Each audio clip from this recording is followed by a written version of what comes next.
170 ቀን ሆኖናል። መስከረም 1 ዘፍጥረት 1 ብለን ጀምረን እስከ ጳጉሜ 5 ራዕይ 22 ስለመሄድ እያደረግነው ያለነው ጉዞ። ዛሬ የምናነበው የመጽሐፍ ቅዱስ ክፍል መዝሙር ምዕራፍ 61 ጀምሮ እስከ 64 ድረስ ያለውን ይሆናል። አብረን እናንብብ። በጌታ በኢየሱስ ስም አነባለሁ። መዝሙር ምዕራፍ 61። አምላክ ሆይ ልመናዬን ስማ፣ ጸሎቴንም አድምጥ። ልቤ ተስፋ በቆረጠ ጊዜ ከምድር ዳርቻ ወደ አንተ ጮሃለሁ። በድንጋይ ላይ ከፍ ከፍ አደረከኝ።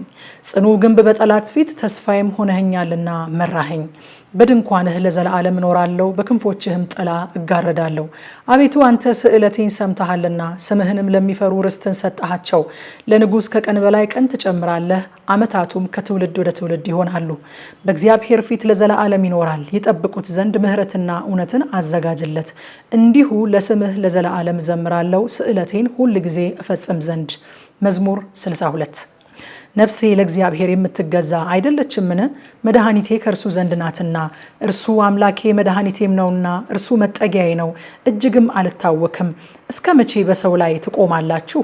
እናንተ ሁላችሁ እንዳዘነበለ ግድግዳ እንደፈረሰም ቅጥር ትገድላላችሁ። ነገር ግን ክብሬን ይሽሩ ዘንድ መከሩ፣ ሐሰትንም ይወዳሉ። በአፋቸው ይባርካሉ፣ በልባቸውም ይረግማሉ። ነገር ግን ነፍሴ ሆይ አንቺ ለእግዚአብሔር ተገዢ፣ ተስፋዬ ከእርሱ ዘንድ ናትና።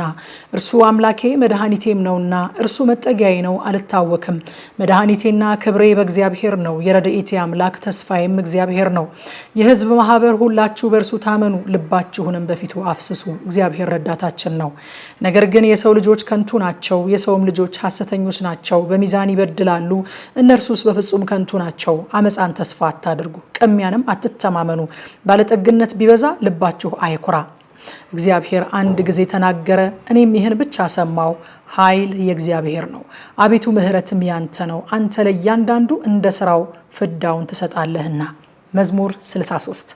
አምላኬ አምላኬ ወደ አንተ ገሰግሳለሁ። ነፍሴ አንተን ተጠማች፣ ስጋዬም አንተን እንዴት እንደናፈቀች እንጨትና ውሃ በሌለበት በምድረ በዳ። ኃይልህንና ክብርህን አይ ዘንድ እንዲሁ በመቅደስህ ውስጥ ተመለከትኩህ። ምሕረትህ ከሕይወት ይሻላልና ከንፈሮቼ ያመሰግኑሃል። እንዲህ በሕይወቴ ዘመን አመሰግንሃለሁ፣ በአንተም ስም እጆቼን አነሳለሁ። ነፍሴ በቅቤና በስብ እንደሚጠግቡ ትጠግባለች፣ ከንፈሮቼም ስምህን በደስታ ያመሰግናሉ። በመኝታዬ አስብሃለሁ፣ በማለዳም እናገርልሃለሁ። ረዳቴ ሆነኸኛልና በክንፎች ጥላ ደስ ይለኛልና። ነፍሴ በኋላ ተከታተለች፣ እኔንም ቀኝህ ተቀበለችኝ። እነርሱ ግን ነፍሴን ለከንቱ ፈለጓት፣ ወደ ምድር ጥልቅ ይገባሉ። ለሰይፍ እጅ አልፈው ይሰጣሉ፣ የቀበሮም ዕድል ፈንታ ይሆናሉ። ንጉሥ ግን በእግዚአብሔር ደስ ይለዋል፣ በእርሱ የሚምል ሁሉ ይከብራል።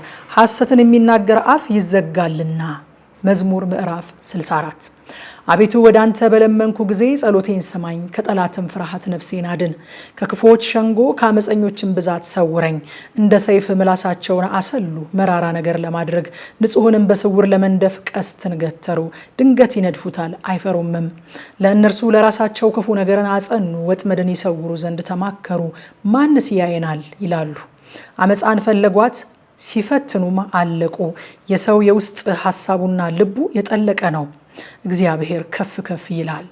የድንገትም ፍላጻ ያቆስላቸዋል፣ አንደበታቸውም ያሰናክላቸዋል። የሚያዩአቸውም ሁሉ ይደነግጣሉ። ሰዎች ሁሉ ፈሩ፣ የእግዚአብሔርንም ሥራ ተናገሩ፣ ሥራውንም አስተዋሉ። ጻድቅ በእግዚአብሔር ደስ ይለዋል፣ በእርሱም ይታመናል። ልባቸውም የቀና ሁሉ እልል ይላሉ ይላል። ከምሽቱ 3 ሰዓት በኢትዮጵያ ሰዓት አቆጣጠር በቲክቶክ እና በቴሌግራም ገጻችን የቀጥታ የእግዚአብሔር ቃል ጥናት ጊዜ ስላለን ኑና አብረን እናጥና። ሻሎም